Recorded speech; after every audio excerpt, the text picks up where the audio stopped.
का हर बार तो हमनी के छठ गा बजा के ए तरीका से करबे करे नहीं जा। हाँ। तो काहे ना अब की बारी कुछ नया तरीका से गा के छठ मनावल जा। पूजो का नया तरीका होला का? हाँ जी, कुछ गाई ना। पहले तो ही शुरू कर। हाँ तो सुने। पेन्हिना बलमा जी पियरिया, चली छपारा के घाट, का चाही बासा के बहंगिया, बहंगी लेके चलब घाट, बहंगी लेके चलब घाट। काजी पुरान के नियन गावे लगनी, तनी डीजे में गाई। डीजे में कैसे? तू ही शुरू कर। हाय से पेन्हिना बलमा जी पियरिया, ए जी पेन्हिना बलमा जी पियरिया, चली छपारा के घाट, चली छपारा के घाट।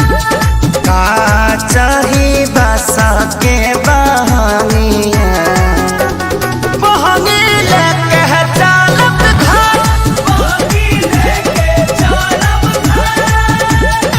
ए अम्मा जी तनी रौरो नाची।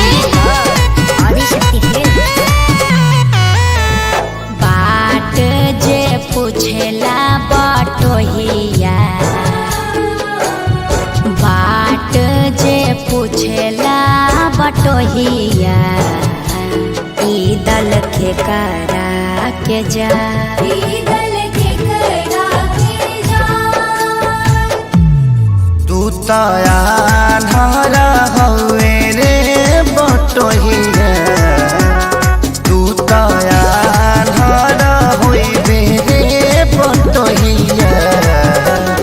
ई दल छठी माई के जाय, ई दल छठी माई के जाय। का चाही बासा के बहंगिया, तब हम ही ना चाहता ना जाए, बहंगी ना चाहता ना जाए, बहंगी ना चाहता ना जाए। करी न सासु आमा जी तैयारिया, अर्घ के बेरा बीतल जा, पेन्ही नारी सबके पापा पियरिया, दौरा घाटे पहुँचा, मम्मी हम तली थथी घाट पलाका छोले। अरे तू का करे जइबो? पराका फोड़ के हमार सारी जरइबो, मरब एक था। छठी घाटे करबे डरामा, ओही जा हो जाई बाबा, ओही जा हो जाई बाबा। यार पापा से बोल, मम्मी मारने की धमकी दे रही है। पापा साफा आतंकवादी हो का? काहे लइकवा के डरोले बड़वा?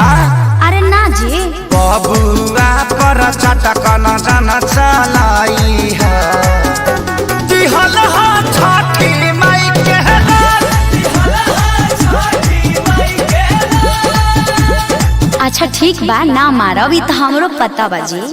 कीर पावन ह छठी मैया, खुश रहो नैहर ससुराल, खुश रहो आंगना दुआर, खेसारी पवन बले रही प्यार। हे छठी मैया, तनी कश्यप जी पर ध्यान देत रही ह, विवाद से बचई ह।